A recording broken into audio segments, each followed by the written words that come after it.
the Prince Philip Challenge Cup on the start line now. This is for the junior women's eights between Deerfield Academy on the left-hand side of your picture and St Paul's Girls' School on the right-hand side of your picture. And we've got a home crew here, the British crew on the right-hand side, St Paul's Girls' School, who train on the Tideway stretch in London, versus Deerfield Academy, USA, who have travelled quite some distance to be here, Kath. Absolutely. So Deerfield Academy from Massachusetts. A warm welcome to anyone watching. Good morning to those of you watching back home.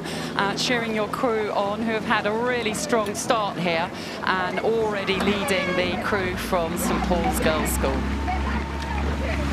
Yeah, St Paul's Girls' School, they're coming into this regatta. They're missing one member of their crew that's been racing through the season, that's been replaced, fairly late on in the season. So a little bit of disruption to their regatta preparation, but it's Deerfield Academy certainly with the stronger start here, and you can hear all that coxing between both of these crews, the cox speaking through the speakers to sort of get their crew in the zone and onto their race plan.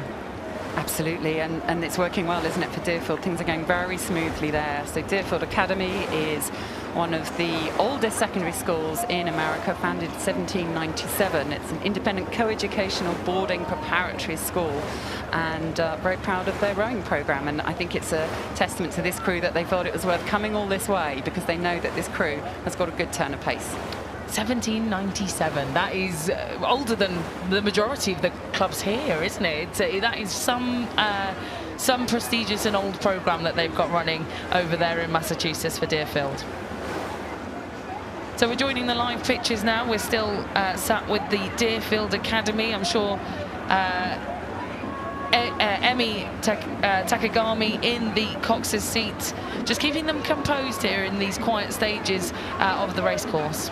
It's always an opportunity. If you are significantly faster, then the Cox will take this opportunity to really make sure that the technique is there, that the crew is composed, that they're kind of mentally in the same space, focused on being really synchronous, really getting the small things that are going to pay next time when you're under pressure, getting those things right. And at just 16 years old, Emi Takagami is doing a wonderful job of creating, well, look at that, really relaxed rowing and making sure both crews fighting hard.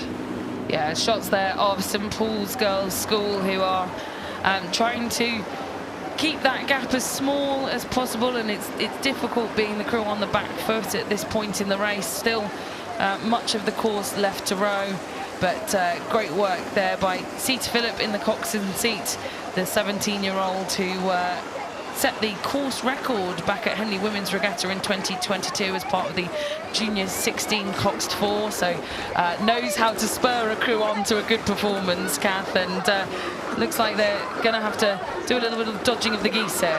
Yes, we've got an added problem now that you can probably hear the noise of those geese who are being woken up and having to test their own turn of speed to get out of the way of the St Paul's Girls' School, but safely out of the way, not caught in between any of the blades. And it becomes hard work at this point, and I think again you can start to see the St Paul's Girls' School, they need to find something else, they need to keep pushing, they need to stay on their race plan to see if we can take on Deerfield. But at the moment, cruising out front, that Deerfield Academy crew. Yeah, you can just see the way that they all place the blades in at the front end together, great angles that they're getting around the catch. They look perfectly in time here. This is really wonderful stuff for a junior crew. This is all athletes that are under 18, 18 or under. What a beautiful shot there we've got of their blade work. So we're seeing probably one of the most important elements of boat speed there. It is how quickly you can cover the blade before your legs start to push back. The timing of that, how synchronous can it be? How many frames does it take to cover the blade? All of these elements, we can't even tell with the naked eye often, are what create that difference in speed. There's effort in both crews, but it's a little bit more efficient, a little bit longer, and that's really paying off for Deerfield.